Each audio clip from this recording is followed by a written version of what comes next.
Going Good on? day. Hey, how you doing? Welcome to No Ideas Original Sports. I'm back here again with Kareem and Theo. How y'all doing today? Doing All is good. well. Doing good. So we had a busy week in sports this week. A lot of good stuff going on. Listen, we had a lot of interesting things happening. So we got right now. Listen, we still in the midst of the football playoffs or something. What you guys think of those games that's going on today? Um, I think we was talking about it offline. I think the Rams. I thought they were dead in the water. I thought the Packers were kind of about to open that game up, but it was good to see the Rams come back. But so far, so good. I see the Packers winning that game now. Yeah, I was gonna say I think Theo definitely we kind of slept on the Packers when we were talking about who was going to win and who was going to go through. I think Theo picked the Right. Packers. Yeah. Yeah, those are my guys for come out the NFC. So far so good.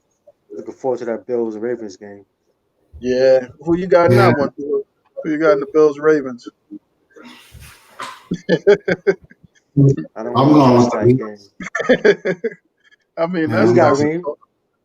I got the Bills winning that one. The Bills, if you remember at the beginning of the year, was kind of like my sleeper team, one of my sleeper teams. Um, I think yeah, they're tough. So I got the Bills winning that, but I think it's going to be a good game overall, competitive game. Yeah. that, I really can't call that game. If the Bills could stop the run, they'd be in good shape, man. They having problems stopping the run throughout the season. if I I'm think if gonna just flip a coin. I'm gonna go with Ravens, but I really feel the Bills may pull this one out, man. But I'm gonna go with Ravens though. Flip a coin. you know what's funny, I like to see the Ravens win, but I do think it's probably going to be the Bills too. I just Hmm. think watching these guys play, like you said, if they slow the running game down, whatever, and if they force it to a game where it's kind of like where you're relying on Lamar Jackson just to have to throw a lot of passes. Right. And I don't, you know, what's funny? I don't think he's a bad passer. I think it's more of an accuracy thing because he's got an arm. He definitely got a cannon. I just think that I don't even know if they're calling the right plays for him. Like when they do call pass plays, you notice they usually deep pass plays. There's never any like short, easy pass. They crossing routes or something for him. Yeah, I think that suits him best. And then you mix it up with the deep balls. But I think some of those crossing routes, he needs like a Wes Welker type of guy, right? Running those short crossing routes. You hit them here and there. And then they have the running game, like you said, and then you mix it up with the deep ball. You can't have a guy who's known for or isn't known for his accuracy, constantly trying to throw the ball deep downfield. You know, Yeah, they definitely need to upgrade in that wide receiver position for sure. You upgrade Oh on that. yeah, Maybe move Josh Brown to a slot. He got a lot of quick speed, like Tariq Hill. But upgrade a tight end. Definitely two more wide receivers. Maybe you can put Josh Brown as a slot, man, and go from there. well you got to figure they definitely must have known they needed receivers because they brought back Des Des, Bryant after being yeah, out of the league for 2 years and stuff. yeah. That tells you a lot right there. Yeah. Hey, just while we talking about receivers, you guys got a chance to see Josh Gordon's indefinitely suspended again. Yeah, Yeah, I don't know. I think his career might. To me, I think his career might be over. yeah, it's definitely over. It was over before this though, but he has some demons. Yeah, he has some demons. He has to overcome. I don't know Yeah, what it is that keep again making him relapse into the same situation, but he has some major issues. Hopefully, his family and friends can be there for him. But his career yeah, is definitely over. yeah. I think he definitely needs some help. He's and up and like you said, up until this point, he must not be getting the right help because he goes right back to it. They reinstated him, and Right. literally before he could get on the field, he had practiced like twice, and they already said he was back out again. So I That's don't tough. know. I definitely think that Russell Wilson could have used him too if he was out there. I mean, that don't mean he'd be effective though. Yeah, he been at the game for a long time. Gotta be in That's football true. shape. I mean, football shape. Come playoff time, everybody's in football shape. Come playoff time. That's true. That's true. Yeah. But So yeah, I think tomorrow we got the Browns and Chiefs and the Buccaneers and the Saints. So in the Browns and Chiefs game, I mean, who you guys got there? I got the Chiefs winning it all, so of course I got the Chiefs beating the Browns. But I do think it's going to be a competitive game again. I think at this point in the season, none of these games you can like say is one team is going to dominate the other team at this point in the season. Right. So I think it's going to be a competitive game. I think the Chiefs though are gonna pull it out. Yeah, I agree with you on that, Ram. I got the Chiefs winning that as well. We'll know early on in the game if the Browns can't compete. You know, the last few games headed towards the playoffs, the Chiefs been a lot of tight games. So I see a lot of people is giving the Browns a chance to win based on, I guess, that the play of the Chiefs the last 4 or 5 games, having tough games, close games against Atlanta, other teams like that, I should say. But I'm going with the Chiefs for sure. You know, it should be a good game. I'm going with the Chiefs. Yeah, I think, like you said, there's been a lot of close games. The only thing that's going to be interesting is that if Cleveland could go out there and grind it out with Chubb and the other running back, what's him, and take that approach, try to take like maybe a Baltimore Ravens approach where you try to eat Yeah, the clock yeah. away and keep the Kareem ball Hunt. away. Yeah, try to run it more. And out of that, listen, try to at least take the ball away from the Chiefs a little.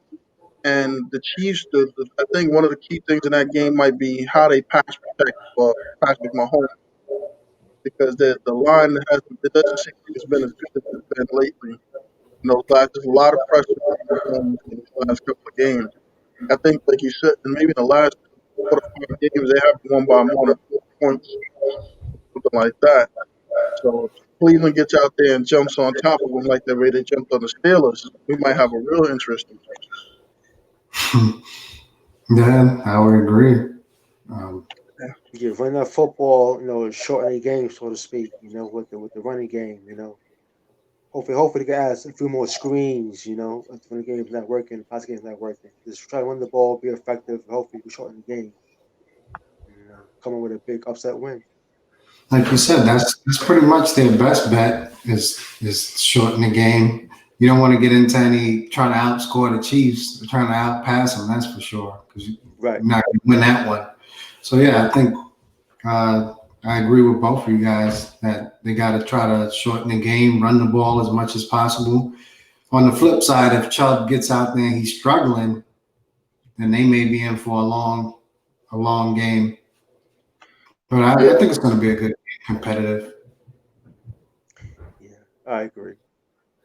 man. In the late game, we got the Saints and the Buccaneers, so we basically got the goat versus the goat. So, listen, That's a we good got one. two guys basically going to be battling it out for supremacy. I mean, for me, I think it's hard to beat a team 3 times in a season. I mean, I would like to see the Bucks win, but I'm not sold on that. Sometimes I watch the Saints and I get a little like confused with some of these gimmicky plays where they're taking Breeze out to put Taysom Hill in and stuff like that. So I mean, I don't know. I think it's going to be a close game. I don't think it's going to be like the week 3. I think it's the week 3 or the week 6 here where they get demolished. Right. Yeah, so I think Antonio Brown seems like he might be a little more acclimated to the offense now. He might end up being a big part of this game. I think. Yeah, I think it's going to be another another close one. But I probably if I would go with the Bucks. I think for the simple fact that it's Tom Brady. It's hard to go against Brady in these big games. Um, but like you said, it's kind of the goat versus the goat. So you can make that same argument in case for Breeze as well, which is why I think it is going to be a competitive game. Um, but I got the Bucks winning this one in a close game again. Well, I'm pulling for the Saints. I'm tired of Tom Brady, man. I had enough of him already. But that being said, Drew Brees' arm it's a question mark for me entering this game. His arm ain't the same. He can't throw the ball past 30 yards at best here and there. So I think a bit more Kamara to run game, screen game, spread him out to the slot. Maybe they can win that way. But relying on Drew Brees' arm right now, I don't believe in that because his arm ain't the same no more. Like Tom Brady used to have an arm, so to speak. I'm Yeah, I still got concerned about Breeze's health as well. I know he came back from those fractured ribs. He so far hasn't really taken a big hit and gotten re-injured, but that's still got to be a concern. That was a severe injury. So I'm a little Right, concerned he goes out there and not even gets hit like that again, but he gets hit the wrong way, so to speak. It could be a long night just based on that. But you can make that argument about anybody. But given his recent injury, it's a you bit know, dangerous.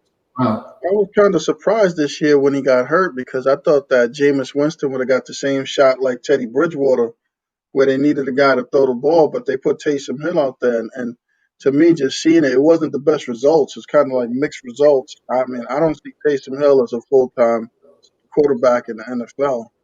I don't think he can do that. I mean, he's serviceable, but I don't know about being a full time quarterback.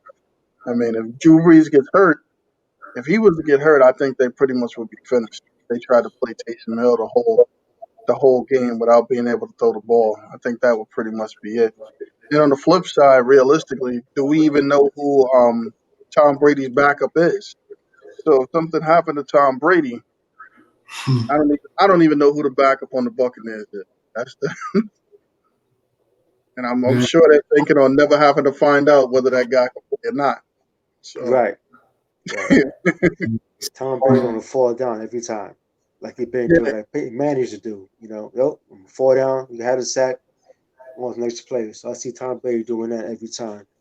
yeah, yeah, he does do a lot of laydowns. Yeah, plus, I yeah, I think a don't lot blame of him. times the refs in those games for Tom Brady kind of set the tone. There's a couple of hits where it's like legitimate hits, and they'll call them late hits. He's getting all type of flags. So now you're almost scared to touch him when you go in there. I've seen quite a few games over his career like that too. Where he's Yeah, getting that referee protection.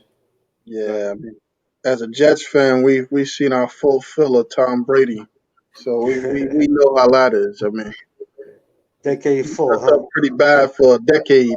So Hmm. so yeah, it's a bad situation. So both of those games, I mean, talking about the Jets.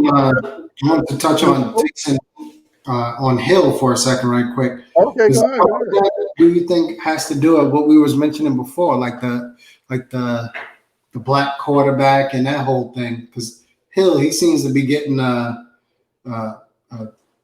better look than a lot of black quarterbacks would get. I don't think the hype surrounding him is warranted. But had he been a black quarterback, I'm not sure that hype would be there personally. I mean, I think Taysom Hill he's an okay runner. Like if I had to think about it, right now you figure you got Lamar Jackson's playing, he's nowhere close to that. And I don't even think I mean, I don't know why it escapes me. The quarterback for the Bills, I think he runs just as well as Taysom Hill. He Well, just John, yeah, Josh Allen runs just as well as Taysom Hill. He's just a way better passer. So I mean, Taysom Hill, I don't know how many passes he's even completed. He is getting some benefit probably from being, a guy that they see, okay, look, we got a guy that can run two type of deal or whatever. Maybe he can run some, but we don't put it this way. If I don't think Lamar Jackson's going to win running, there's no way I think Taysom Hill's going to win running because Lamar Jackson's a better passer than Taysom Hill. I mean, I think he gets a lot of hometown credit. He's been with the team for a while. They like him there and stuff like that. But I couldn't see any other team really bringing Taysom Hill in and saying, okay, you know what? Let's make this guy some guy we play a lot or something like that. Like Yeah, he's yeah, he's not going to he's be a definitely starting getting a lot quarterback more on no other team. opportunities. He's definitely getting a lot more opportunities, for sure. That's without question. Um, is he a better option than Jameis? I personally don't think so. I like a guy who can throw the football Yeah, I don't more think than so run it. either. I don't think so either. Right. So he's like Tim Tebow with a little better arm, I guess. or slightly better arm, I guess.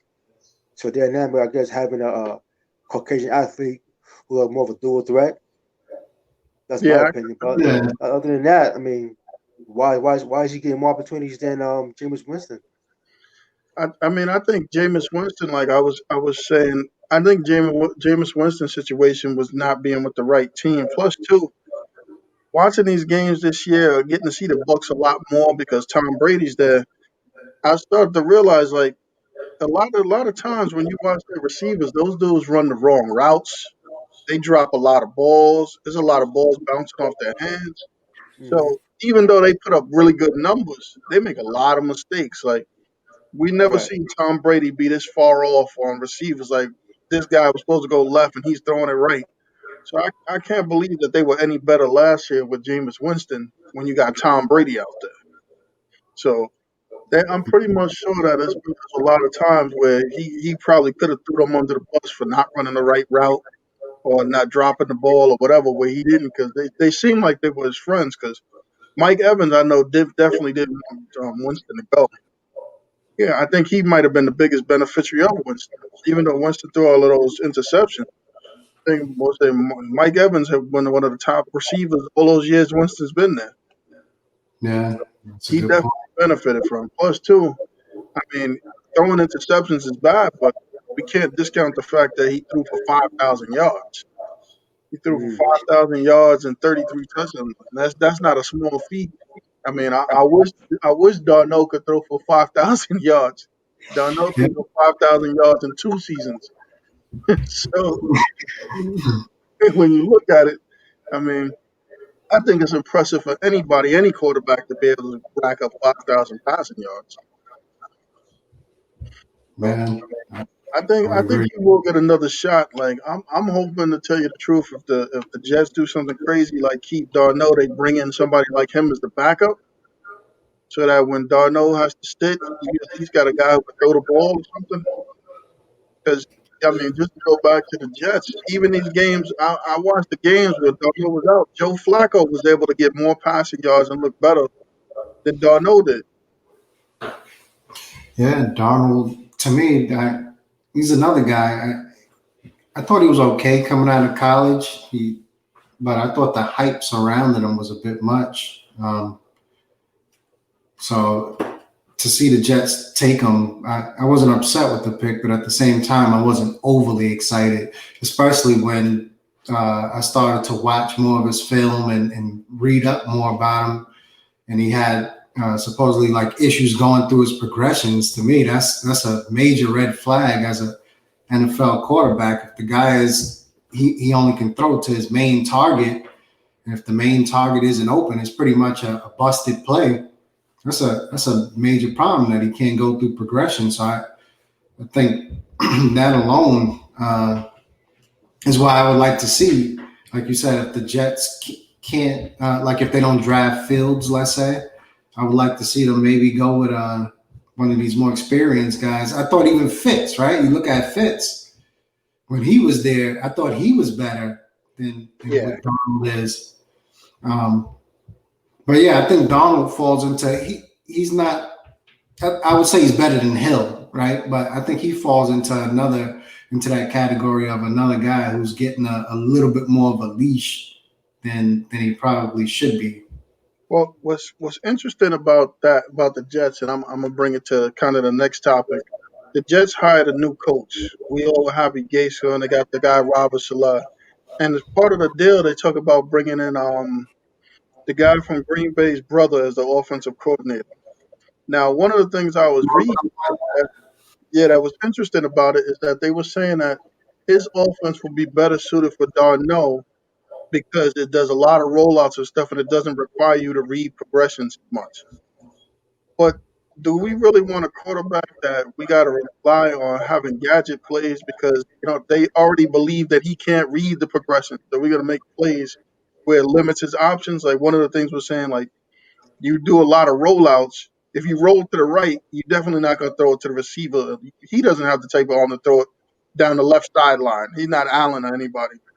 So if he rolls to the right, half the field is done.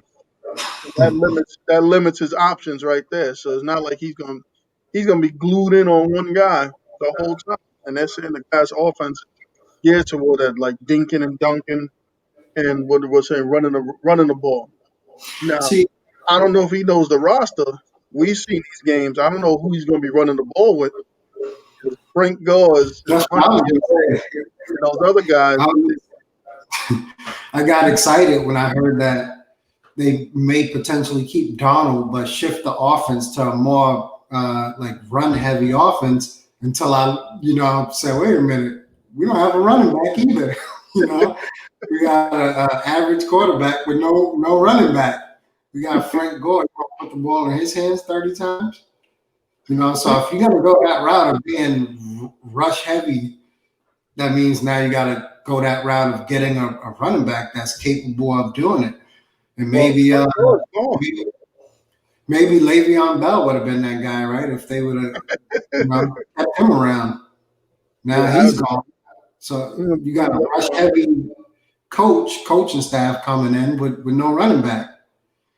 So I could see Donald being maybe performing a little better because the pressure's not on him. Like you said, it's being geared towards him. So now he'll throw 15 passes a game for 98 yards, and they'll be satisfied with that.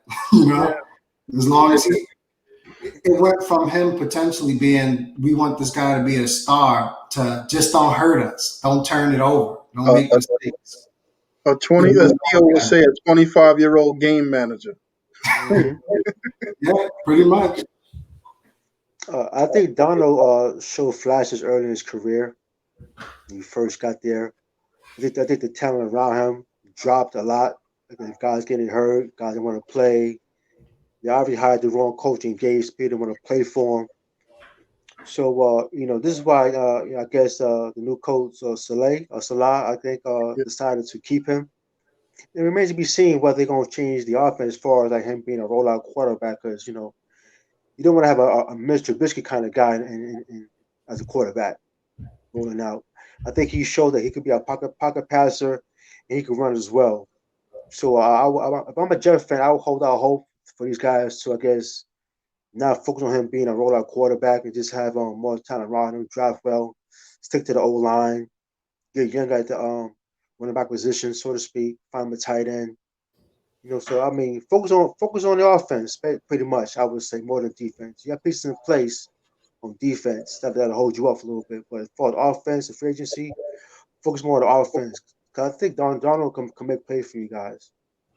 Like I think losing Robbie Anderson hurt him.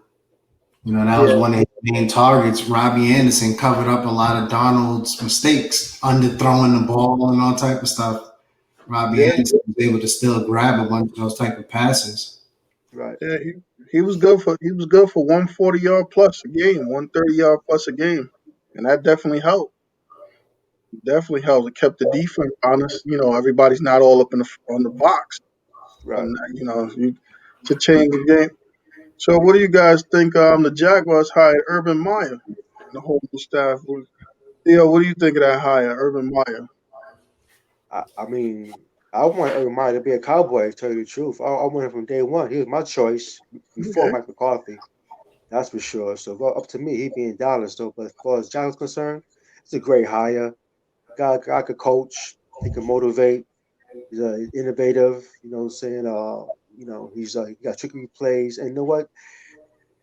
He knows talent too. He knows college football players better than anybody else as far as evaluation of these players. He's around these players. He recruit these players, visit these kids' homes, play against them. He's been an analyst for for college football for the last year and a half, 2 years. So coming out the gate, I guess his eye awareness, or eye contact, or eye for talent, I should say, is better than everybody else right now. That's for sure. So I see Jaguars making a quick 2-year turnaround. That's for sure. And he's not taking fields to get out the way. Yeah, I think that's one of the biggest reasons why he decided to make the move is Trevor Lawrence. As a Jets fan, we would hope he was thinking Fields, but I don't think so. The only thing I would say with him, I think you said it best, Theo. The only thing I would say with Meyer, which is due to no fault of his own, is health, right? He's had a couple of health scares over the last few years, which kind of forced him out here and there. So that may be a concern for the Jaguars. But again, that's due to no fault of his own. But other than that, yeah, I think you said it best. The guy knows talent.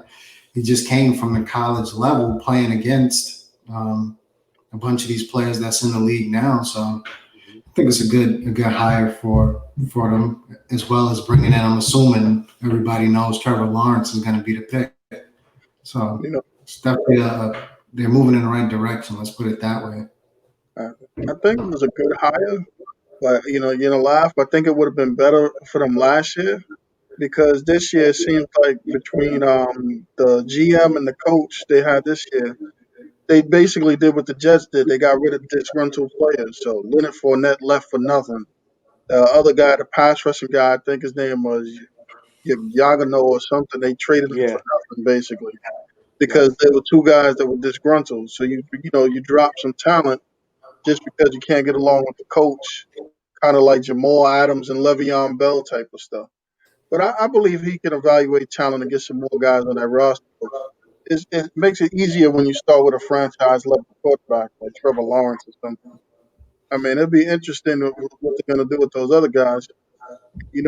Hopefully with the Jets, we don't see Gardner Minshew as the the next Jet quarterback or something. That's how they usually go. But yeah, I think he definitely evaluates the talent well. I think he'll have a really good draft. Picking up players and understands that. And I think he's good. He's a good players coach. And I think, like Theo said, I think he definitely would have been great on Dallas too. He'd be great Yeah. for the Jets. Yeah, he would have been great for the. What Jets was doing. I mean, I don't think they want to give up that type of power or control. It's crazy, but he's basically going. Urban Meyer's going to go in there. He's working with a GM, but he's really the GM. So he pretty much has like full control of everything. Whereas the guy that we got here, he's whistling. He got a coach in there, but they're gonna have to work like I don't know if Salah's gonna be all those guys because there's guys like let's say Richard Sherman's a free agent. Even though Richard Sherman might be past his prime, he could probably still on the Jets. He probably would still start. Yeah, I think Yeah, so. yeah, he you would got start to with the Jets. you got to you And got to I Jet heard fans. something about him wanting to convert to safety too. So Yeah, yeah, that's for sure. Yeah, that's for sure. You got the Jet fans, right? yeah, Yeah. I want to ask you guys a question. The number 2 pick, what would you guys do? Just I, curious. I think I would trade it. I think I would trade down. You know what? I like Fields, and but I, I don't know. I mean, you know what it is? It's not even Fields. I'm gonna tell you what my fear is. My fear is Ohio State quarterback. You know any of them that actually panned out recently in the league? I mean, they put up great numbers in college, but they don't what's it up pan out in the league. You see, Joe Burrow got out of there and went to LSU. So they put up phenomenal numbers, but I don't know if it's that the offense doesn't translate or the style of play. But they look like to some extent watching that game with Fields, I think he's got a great arm and he's a great talent, but he seems similar to Darno with those single reads. Like they locked in. Like you got a Mm. receiver, and if he's open, I get it to him. If not, I gotta try to figure out what the next option is, or I'm gonna take off and run. The benefit with him is at least he'll be able to run more than say like a Darno. But I don't know if he can get off that first option fast. That's the only thing. And I think it'll be better than Darno, but I don't know if I don't know if the Jets got enough talent around or have enough talent around him to make it better for him too. Because he'll need a running game and some different stuff. Right now, the running back at Ohio State is better than anybody that the Jets have on the roster, the starter and the backup.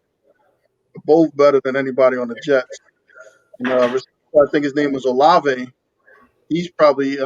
Olave could start for the Jets too. So he's probably playing with just as much offensive talent, if not more, in college than he would have on the Jets.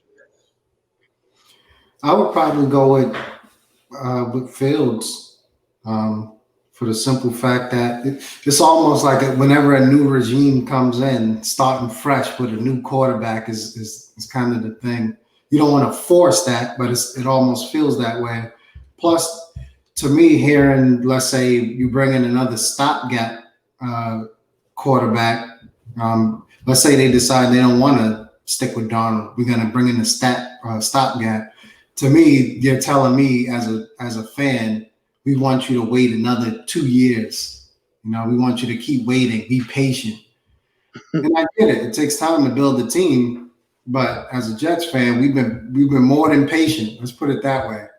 So even if it doesn't pan out, I think Fields represents hope, so to speak. The same reason why I keep saying, not to completely switch subjects, but like with the Knicks, being a Knicks fan, I keep screaming, we got to get a point guard. We got to get a point guard. I think it's that same scenario with the Jets with a quarterback. We got to get that one quarterback. Whether Fields ends up being that or not, the jury's still out. But I would probably go with Fields and take my chances there. I'm gonna tell you my dream scenario. You know who I want to go with the number 2 pick? Deshaun Watson from the Texans. Trade that pick and some other picks and bring in Deshaun Watson. I don't care if you got to trade half the draft. Bring in Deshaun Watson or whatever, and we'll work from there. Listen, with Deshaun, think about it. Deshaun Watson makes the people around. He made the people around him better, whatever. And then if he can change people's career. At the beginning of the year, Brandon Cooks and those guys, people thought those guys were finished. Next thing you know, you look at Brandon Cook's numbers at the end of the year, and Fuller and all those guys. Listen, all those guys kind of stepped up and played well. So if they could, I'd like to see them get Deshaun Watson.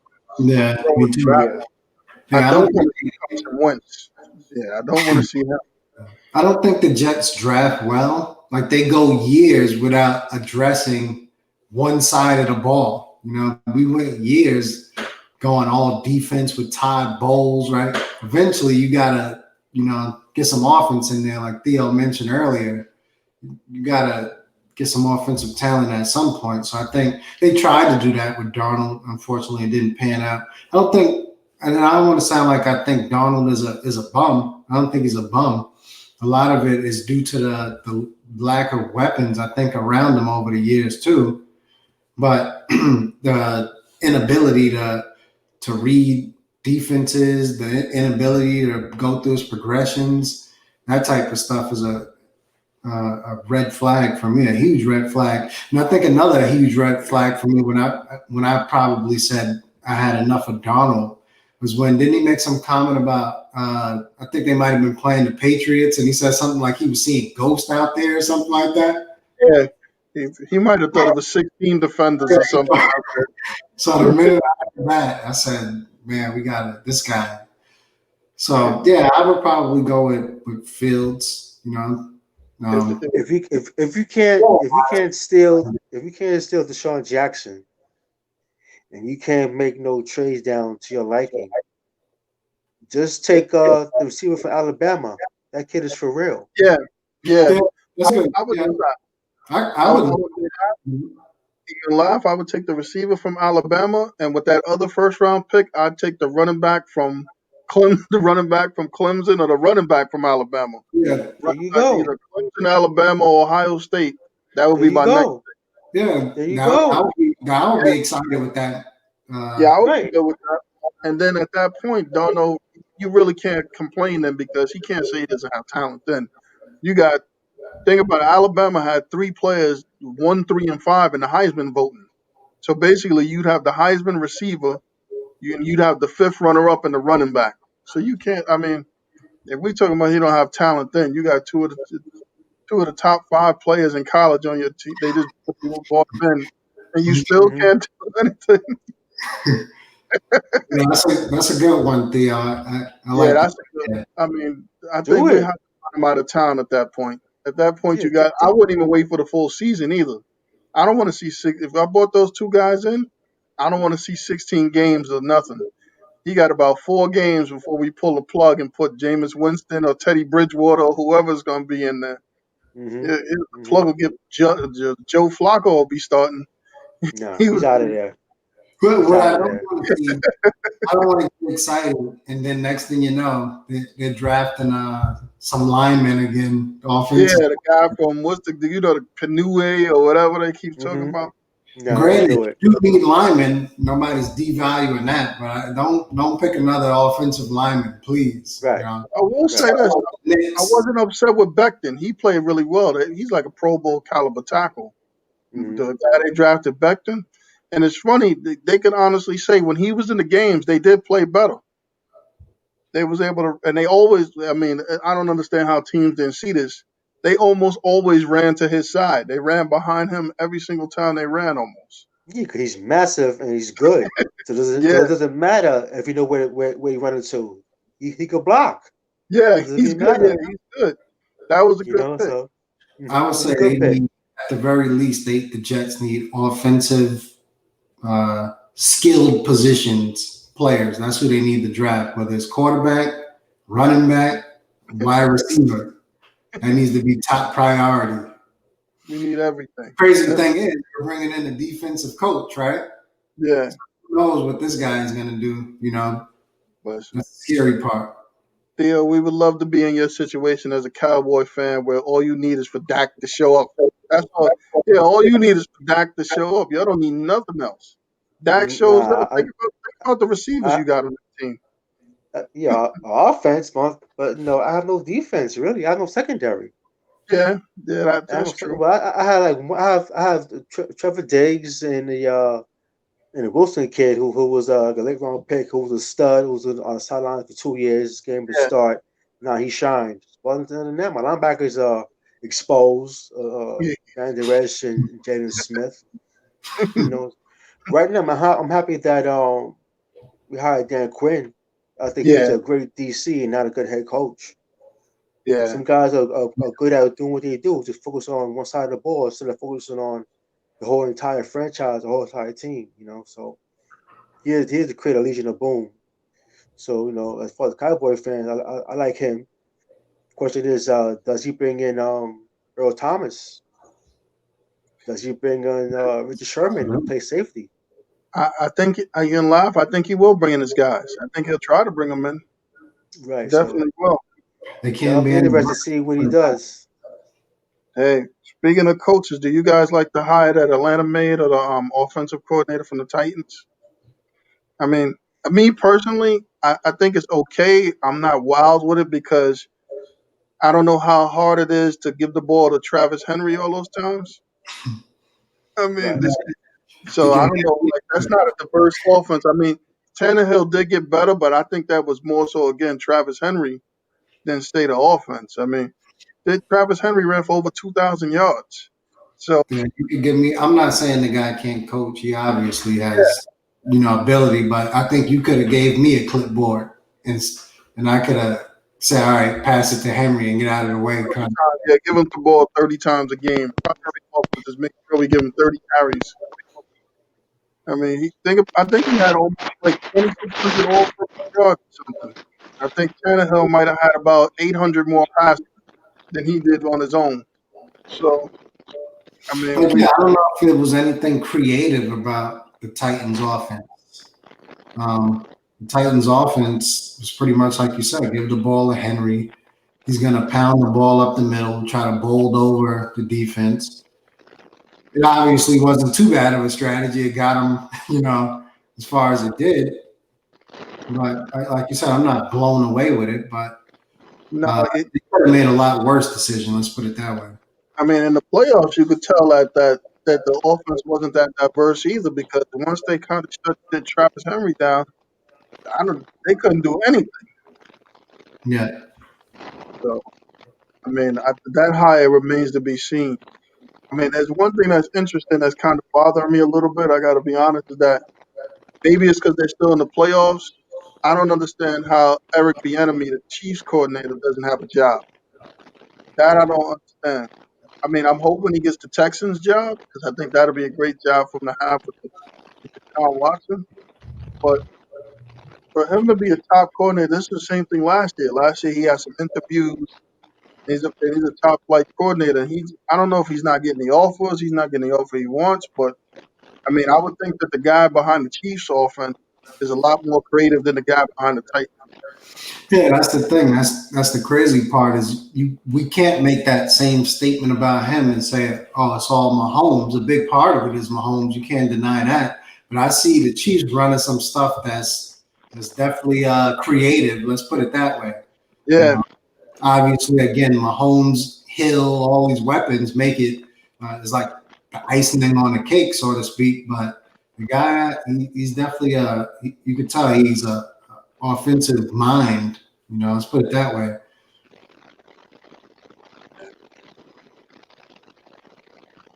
I think yeah, we can't hear you anymore, Theo.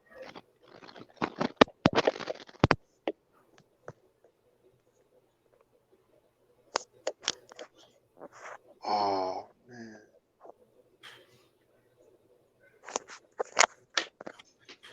Now we can hear it somewhat. Yeah. I'm sorry, fellas. Oh, we can hear you clear. You good? I was just saying about when you get a chance though, he can't take Mahomes with him, so to speak. And Mahomes and Kelsey. Oh, you went out again. We can't hear you.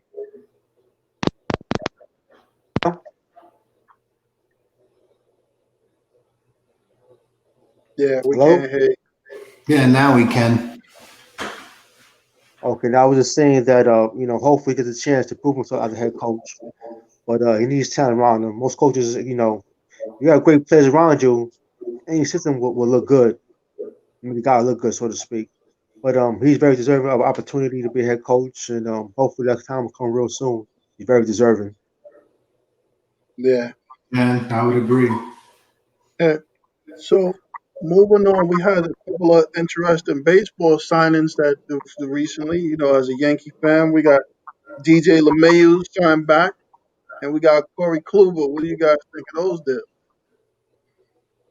Yeah, I think those were good deals for the Yankees. You got Kluber on a 1 year deal, right? I know he's coming back from injury, but to get him on a 1 year deal, I think it bolsters that staff. And then LeMahieu, we touched on him before, hoping that he would come back, and we got him on a nice deal, right? I think it's like a 6 year deal, something like that, for $90 million. I thought he was going to get a little more than that. So to get both of those guys on good deals on top of it I like both pickups. For LeMahieu to sign that deal, he wanted to be a Yankee Yeah. because he deserves more. He played his butt off. He deserves more. He showed out. He's arguably the best hitter in baseball. You could arguably say. Uh, if the Yankees could get Kluber from 2 years ago, they in business Yeah. without question. He's a very good pitcher, and this is probably the best team he's been on as far as for a lineup of good hitters. Because when he was in Cleveland, they had a solid lineup though, but it wasn't like we have now in New York. 1 through 9 or 1 through 8, I should say. So we have a rough start. We have a chance to overcome those rough starts because our lineup will hold them down, so to speak. But Kluber signs is a great deal for 1 year. He has to prove himself for a bigger deal down the line. And is Kluber will be a number 2 pitcher behind Cole? Is the question. Do we sign Tanaka back? And the key out season right now is Severino. It's time for him Yeah. to be healthy and step up. I mean, I think you're right. No, not as you said that. I would think that Severino probably would be the 2 and Kluber might be the 3. I don't know if Tanaka's coming back. Which I don't know. I think that he might be going. I seen that they did something that was pretty smart too. They didn't let Aaron Judge go to arbitration. They gave him $10 million or something like that. I think they said that if he won, he probably would have got like 19 or 18 or something. So they Mm, got to settle out. I guess that was a good team friendly deal too. But I don't know. If they could get Tanaka at the amount that they paid, say Kluber or less, and put him like as the 4th starter towards the end of the rotation, that'd be great. that, yeah, that I would do. Yeah. I couldn't see giving him no. I don't want to see no $20 million for 3 years. I couldn't see that with Tanaka at this point. Right. 2 years Yeah. top.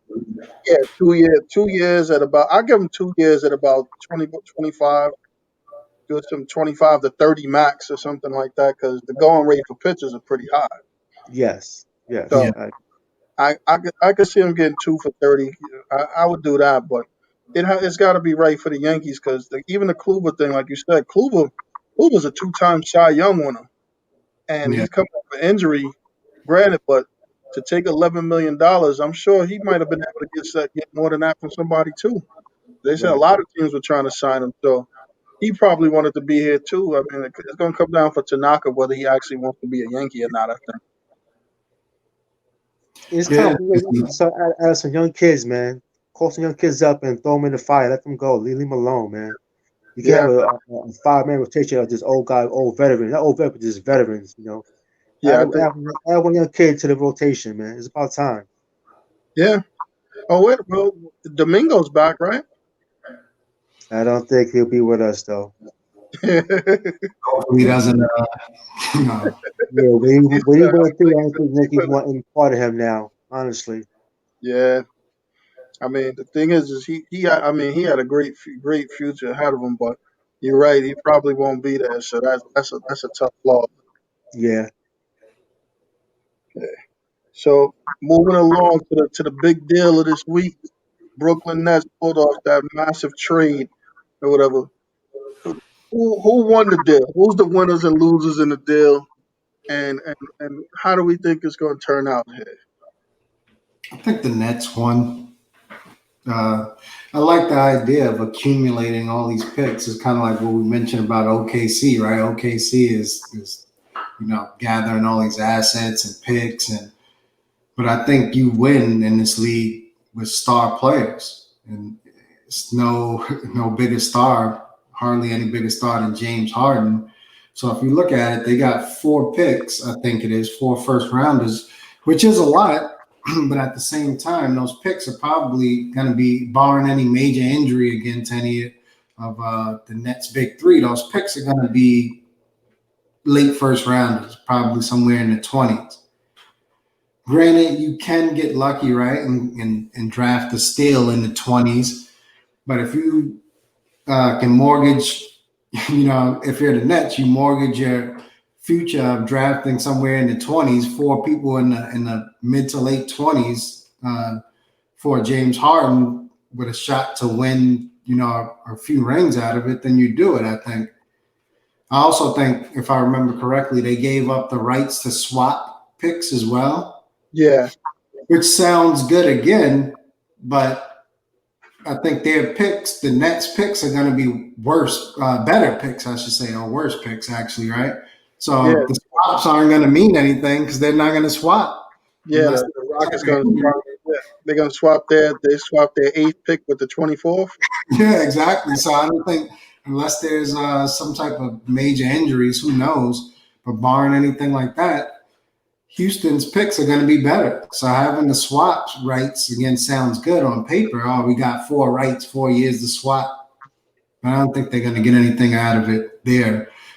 Unless those rights to swaps, which I don't recall, do those rights to swap and like convert into like second rounders or anything, or are they just straight? They're, So they're just straight. The only way it would hurt the Nets is if somehow or other they ended up with a top 3 pick, like one of those lottery picks.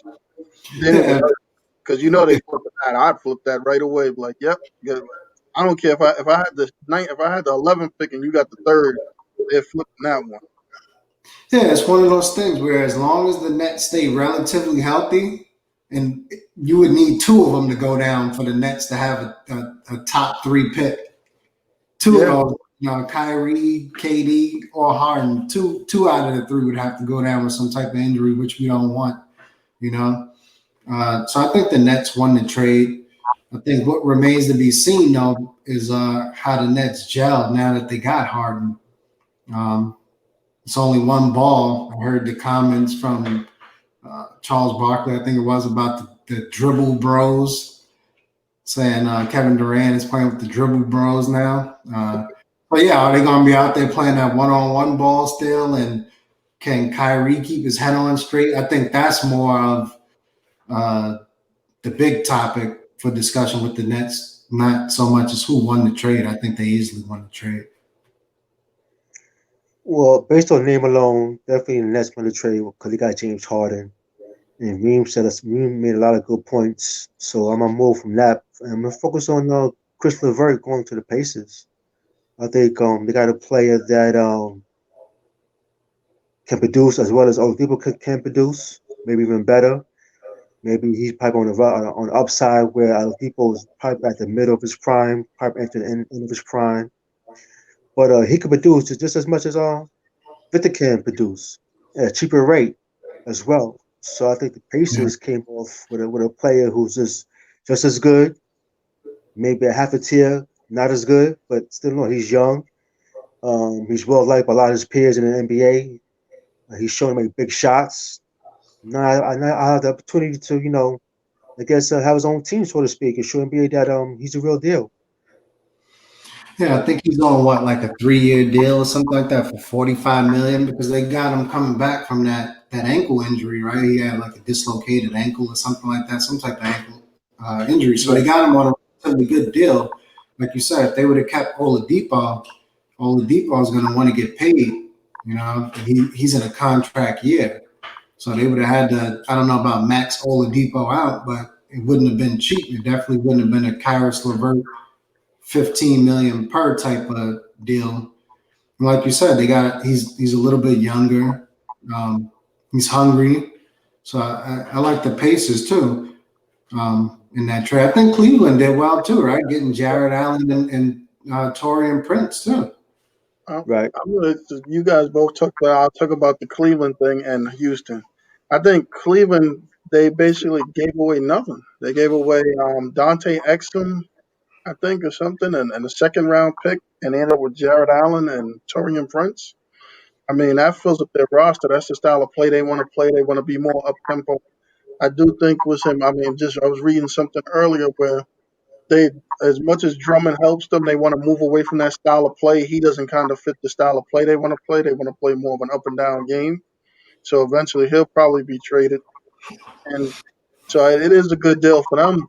But the most puzzling part of it is that the Rockets, Oladipo turned down a $20 million per deal from the Pacers. And I mean, I personally couldn't see the Rockets giving him more than that. On top of the fact you got Ronnie Kurucs and Victor Oladipo and Dante Exum. So you got two guys who are basically not on either team's rotation, Exum or Kurucs. They don't even play. And you got Oladipo to make again another undersized backcourt with Wall and Oladipo. And then like we all talked about, you got 4 draft picks between the picks number 23 and 30. So and a right to swap. So realistically, I mean, I think that the Rockets where they messed up is that they should have took the first deal, the deal where they could have got Jared Allen, Spencer Dinwiddie, and Levert and the picks. But then by Yeah, weight, I actually heard kind of similar to like the Anthony Davis deal, where Anthony Davis, the Pelicans waited and ended up getting less than what they could have gotten the first deal.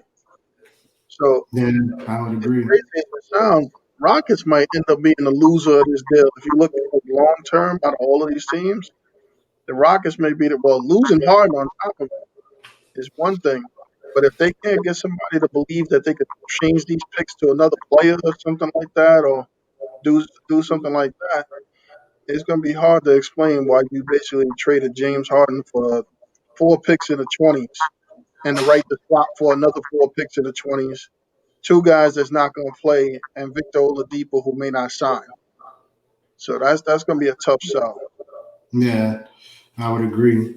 I think going back to the Cavs, another thing with them is Drummond is in a contract year. So now you bring Jared Allen in, who's also in a contract year, but I don't think Jared Allen is going to command as much as Andre Drummond. You could probably he's not going to come cheap, but he's younger. Even though Drummond is not old, I think Drummond is 27. Yeah, But he fits. Jared Allen fits a little better with, like you said, their adjusted play style of getting up and down the court instead of playing inside out. Like Drummond is an inside out guy. yeah, Plus, I think Drummond is probably going to at least try to get a little more than what Allen is going to command. I don't know if Drummond will get it because teams are kind of scared off of the inside out type of yeah. offense now. His type of big man is dying, so to speak. I know we had an offline conversation where we were saying, I like the idea of the Knicks bringing him in, Drummond, that is. But yeah, I think going back to Houston, like you said, Houston. Unless they get somebody in these late 20s as a draft steal or something, it's going to be hard to explain how you let James Harden just walk out of the door for a bunch of mid-tier players, And I can see and I can cap. see Jared Allen taking one of those 4-year deals along the lines between 64 and 70, those 13 to $15 million deals or somewhere around that line. Whereas I can see Drummond looking to try to get 20 per or something like that. One of those type deals. So I think it's probably like a $5 to $6 million difference per year.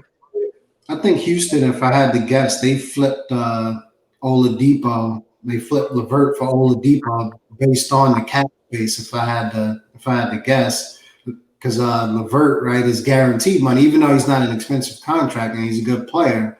I'm assuming they wanted to open up some cap space because now Harden is out. Oladipo's getting $20 million a year, but he's on it's a contract year. So if he gets over there, he doesn't pan out. You're not stuck with him. So now you assume other free agents, whether they are an attractive landing spot for other free agents, I guess, is to be determined. Because you have John Wall over there. I would say John Wall, so far this season, he's looked pretty good. So he may be an attractive piece to play with to other players. Yeah. He's definitely not the same Boogie Cousins. Whether he gets there back to his old form or not is to be determined. I think Christian Woods is having a breakout season. He had a breakout season last year. So I think part of probably their mindset in terms of the Oladipo and Levert trade. Because if not, outside of that, I would like to see them keep Levert if they weren't necessarily thinking about trying to keep cap space available for whatever reason. I mean, I think if I'm Drummond's agent, I'm trying to talk to Houston because I think Oladipo is probably going to walk. And so I can see them trying to get Drummond or whatever guy they think some kind of numbers for a slot. They can do that, and I would try to move those picks for young guys now when people don't realize. So you got guys on people's benches that they might be worth a 25 to 30 pick or something that you can use or something, a player that can help you or something. Or if Houston, they got some veterans or something. Listen, and then bring us back to the home team. I'll take one of those Houston picks and give them Alec Burks. I'll take one No, of those 20 to 30 picks for Alex Burks. I'll take it I right now. was actually thinking about it in terms of for some reason, is Julius Randle from Texas? Yeah, he is. He's from Dallas. I thought immediately it popped in my mind that maybe there's a match to be made there if the Knicks keep free falling. Is you flip Julius Randle right over to Houston for a few of those picks, right? Because like you said, they're going to be in the 20s more than likely. So if you can get two of those picks in the 20s as a rebuilding team like the Knicks, then I would say you do it. Right now, you don't do it, right? Because it's still early on. The jury's still out. But if you get to that All-Star break, or assuming there's going to be an All-Star game, but if you get to that coming up on the trade deadline and you're in the Cade Cunningham sweepstakes, it doesn't hurt to add more draft picks, to your team. So I would consider flipping Randle. And a team like Houston could use Randle, right? Because they're not with John Wall there, Boogie Cousins. They might not necessarily be in complete. And Christian Woods, right? Complete rebuild mode, right? You throw Randle next to Christian Woods, you got a decent front court. You got John Wall there, Boogie Cousins. So is there a match to be made there? Yeah, I think Randle will help them out a lot because I think the one thing it's crazy that we're saying is that Julius Randle has proven to be somewhat consistent this year. Like he's gonna get buckets. He passes the ball really well. I mean, that's like I think his biggest improvement is his passing ability. I mean, there was a time when we was calling Julius Randle the black hole, where the ball would go in and you would never see it come out. But he's improved dramatically with that, and he's a good rebound. I mean, realistically, the only thing that makes me even want to not get rid of him to consider trading him is the fact that he's a little older than the guys we have, and the fact that he's going to want some money. His play is going to merit a bigger check. And I don't know if they're going to have to pay him 4 years for $80 million or something like that. They have him for next season at 20 mil again because he signed a 3-year, $60 million deal. But after the second year, the Knicks have an option where they can pay him $4 million and let him walk. So after this season, which they would be crazy to do, right? Because he's a valuable trade asset. So they're not going to keep him, pay him the $4 million just to leave. The guy he's valuable, right? So they're not going to go that route. So if they keep him around, he has 20 mil coming to him next year. But at the same time, like I said, he's going to want to be extended. He's going to be looking to get 4, and you can't blame him the way he's playing if he continues on. So I don't know. The Knicks got a few decisions to make there, but I think if they keep free falling, like I said, if they're in the Cade Cunningham sweepstakes, the Jalen Suggs, Jalen Green sweepstakes, come mid-season, then I think you move Randall and try to get those pieces if you can. To Houston in particular, if you can get 2 first-rounders or something like that out of it. OKC, right? OKC has a stash of draft picks. I'm not sure they want Randall because they're obsessed with picks instead of players, it seems like. But talent-wise, you put Randall with Alexander, right? Gilius Alexander, and you got 2 decent pieces there that you could potentially build around. And it's not going to be that expensive, right? You may have to give up a pick or 2 out of the 17 they have over the next few years, 17 first rounders, whatever it is. So maybe there's something to be done there too with OKC. Assuming the Knicks want to go down that route of trading Randall. If you're in contention, I wouldn't move him though. Yeah, would you trade Randall to Houston for Eric Gordon in a pick? Because Randall's not a small forward, so you can't have Randall, Woods, and Cousins on the court at the same time. Yeah, what I would do the bench. From Houston's perspective, I would put, if I'm going to go that route of bringing in Randall, I would put Woods at the center. He's already run that spot in Detroit. I would probably move Boogie to the bench. Right. Unless Boogie, starts showing that he's going back to being the old Boogie. I don't think he could log 30-something plus minutes a game.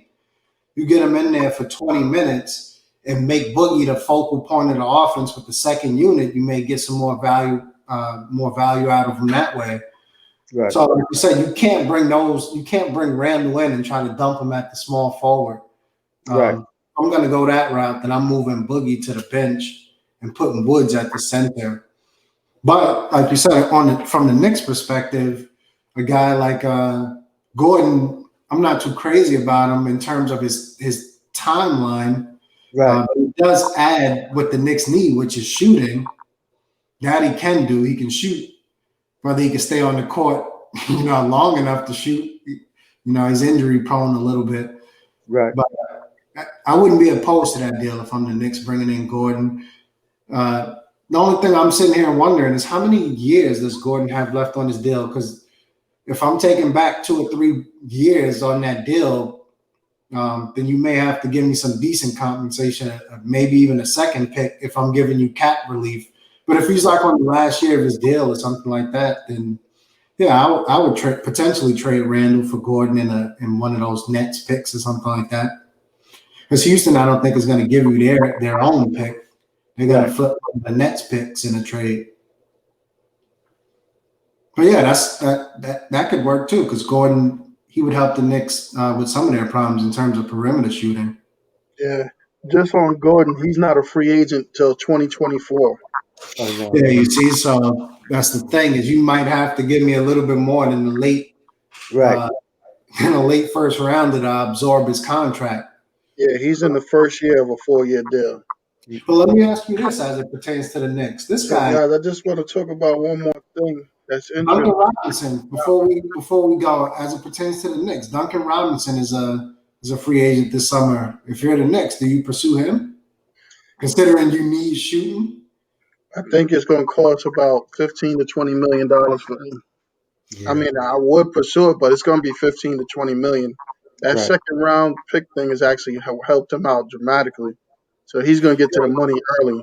Yeah, but yeah, it's going to be $15 million. If you look at the deals they've been giving out to players, I don't think he's going on anybody's team for less than $15 million. You know who else they said the Knicks would pursue, and the second round thing helped him as well? THT from the Lakers. Yeah, He's a free yeah. agent this summer as well, and that guy is balling out. So they saying the Knicks may pursue him, but it's going to cost you a pretty penny to bring him in as well. I mean, for him, I mean, I don't think I would. It can't be as much as 15. He's got to be in the 8 to 12 range or something. He might be in that mid level exception range The thing with because him is, you can get guys like him. I mean, he's a younger version of Wesley Matthews or somebody like they that. said the Lakers own his not his full bird rights. They own his early bird rights, meaning the Lakers, the most the Lakers can pay him is $8 million per. So if you want to steal him away from the Lakers, you're gonna have to give him more than $8 million. I think they said. Yeah, So I think somebody will make an offer more than 8 million. I think somebody's gonna make an offer in the 10 million range, 4 for 40 or something like that. right now, I think they said the Knicks are looking at him, Dallas, and there was a third team that's high on him. Here's the question: you bring him in, right? And you look at look at the Knicks roster and the future of the game. What role is he? He's not going to be? I don't think he'll be a starter on the Knicks. Why You And not? know, with $10 million per, you're gonna have to be at least in the top 8 because you got to be a rotational player at 10 million per. So to bring him in, somebody's got to go. you know what's crazy is based on their interest in him, they were saying that the Knicks may bring him in, which I wouldn't personally do, but they were saying the Knicks may bring him in and try to convert him to the starting point guard. I I think mean, you can run someone, but do you bring him in and move on from quickly, so to speak? Because I think at least from what he's showing so far, I think quickly, unless you again get into the Cade Cunningham, Jalen Suggs sweepstakes, I think quickly is kind of like the future of that position for the Knicks for the time being. I couldn't see putting Taylor Horton at the point guard. That would be a big mistake. I agree. That would be a real big mistake. To me, Taylor he's more. Hall, No, he's gonna get buckets, man. He gets buckets. I like Yeah. him. He could create his own shot. He could shoot. He could penetrate. He finishes. He could buckets. The problem is that he don't start. So you don't Well, want to pay 10 minutes to a guy who don't start. Who get maybe subpar minutes here and there. But as far as quickly he should be starting regardless how he plays. And I'd rather have quickly in Horton, quickly in Suggs, quickly in Cunningham. Those three, I'm rolling with. Period. I nah, agree. I agree with you, Theo. The only reason I wouldn't put Horton at the point is because he can't make people around him better. If you never played the point before, it's a difference between throwing passes and giving them to people where they should get the ball. Like it's certain guys that, like I'll give you a perfect example. I watched who was it? Who threw that pass to Mitchell Robinson yesterday? It was no way that he was going to do anything with that. Oh, that was Yeah, that was Reggie Bullock on the fast yeah, break that you could almost say cost us the game, even though yeah, RJ Barrett with the in between the legs behind the back helped cost the game to play before that. But yeah, that last one that he was trying to throw to yeah. Mitch was Reggie Bullock. See, that's where a point guard understands their personnel on the team. If you just get out there and think that you're going to just pass the ball, you get guys that do stuff like that. Give Mitchell Robinson the ball on the run up high or something. He would have been better off throwing that at the rim Yeah, than you trying to know, get try to get it. Robinson to try to get his steps together because he's still running. I mean, That would have been an offensive foul if the ball wouldn't have got stolen. Mitch would have bowled somebody over. yeah, that's why I mean I watch quickly and his passes. He turns the corner. He's smart enough to take the mid-range shot and not force it, which I like. He hits open shot, and when he makes passes, it's the people in positions where they can actually do something with it. Like he's Agreed. one of the reasons why Kevin Knox is playing better Yeah, because he I knows agree. that when he turns the corner, he stops. He kicks out to the open man. He's not trying to force it in or trying to barrel in through the paint. I The mean, only thing I say with quickly is as it pertains to his mid range, somebody has to tell him you got to pull up for the mid range jumper Not yet. I see Quickly out there taking floaters from the free throw line. Yeah, I mean, I think Um, that's an overrated shot in the game. I think it caught on for a while. Everybody fell in love with doing these million floaters, but the problem is a lot of times players don't watch the best players. Have you ever seen Kevin Durant do a mid-range floater? Kobe Bryant, James Harden, they pull Rosen, up. anybody that shoots mid-range, have you ever seen them do a mid-range floater? I mean, Yeah, that he's throwing floaters from the free throw line. You know, yeah, you only but doing that with 5'3". um, Multi Bogues is you know, doing that. And the dude on the net, Pioza, Tyler Eulis, those type of guys are throwing up those. you know who does who throws up a lot of floaters. I don't know about from the free throw line. Who I heard quickly says he patents a little bit of his game after. Um, for some reason, his name is slipping my mind. From Portland, not Lillard. Okay, No, so you know the McCollum. yeah, CJ He does a McCollum. lot. One He of does a those lot. floaters, and but he also throws up a lot of mid range jumpers too. So I Yeah, think quickly improve, there. you know what I But think you know, the floater helps with this. I think the floater helps when you're not as athletic because guys that's athletic are not throwing up floaters. They trying to get to the front of the rim, whether you're gonna dunk it or lay it up or get fouled. But Harden throws if up a you're good not amount of confident in floaters. going in there with the big man and taking that contact, that's when you tend to go towards the floater. Yeah, that's true. Harden throws up a lot of floaters, and that's why sometimes people get confused whether he's throwing that floater or the lob pass to the big. I mean, But yeah, quickly will get there. sometimes I think James Harden's out there just he might be bored. It's too easy for him. Yeah, he'll throw up a floater just because. Let me see if I can make this shot. I done made 32 other ones. Let me see if I can make the left-handed floater tonight. But I want to ask you guys. You guys see all these different things going on with these cancellations and all this stuff with the COVID games and all that stuff. How do you think this is going to play out? Are we going to get a full season or whatever? And I just want to make one comment before we talk about it. George Hill made an interesting comment. So they made new COVID restrictions on the players about touching, being in a room by themselves, not having guests, and all this other stuff. They're not supposed to shake hands. As soon as they get off, they get a warm down, they put on a mask. But he said something interesting. So in the middle of a game, I could lay on a guy, I could touch him, hand check him, and do all of this stuff.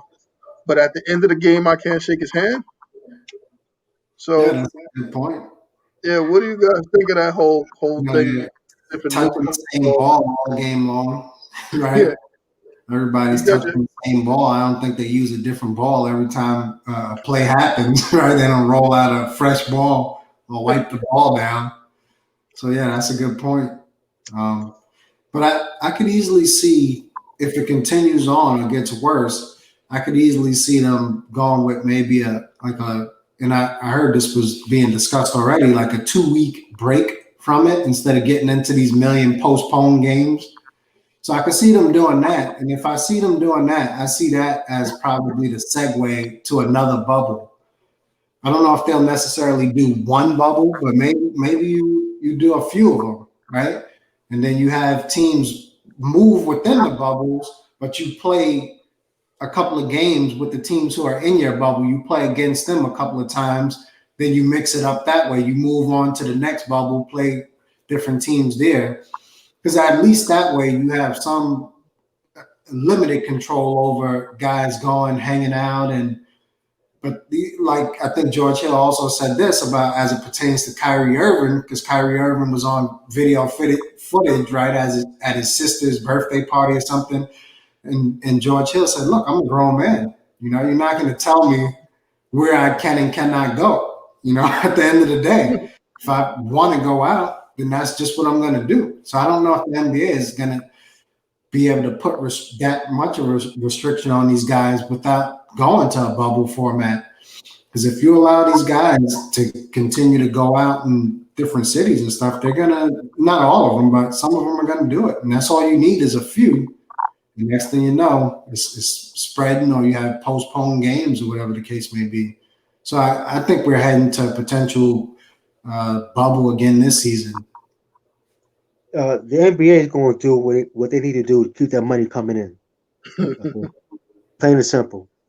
And the players don't want the bubble. The NBA guys know that, so they're trying to work around that before that being a last resort. What they can do, when you guys talk about it while sitting and thinking about it, they could do a bubble in LA. You know, I think about 3 or 4 teams. You got the Clippers arena, the Warriors arena, you got the Kings arena, the Lakers arena. That's 4 bubbles right there. Sacramento, yeah, all in Yes, that. right. Like Yeah. 4 bubbles right there they could use for all the teams to you got to stay close and don't travel too far, so to speak, and get these games in. If need be 2 weeks, let it be 2 weeks. So what? So you play 75 games or 70 games instead of the 82. So be it. There's going to be a bubble, make it more convenient where these guys can just move around within the state.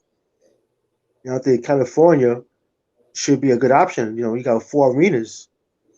There should be a problem moving from Golden State Arena to Clippers and the Kings and the Lakers.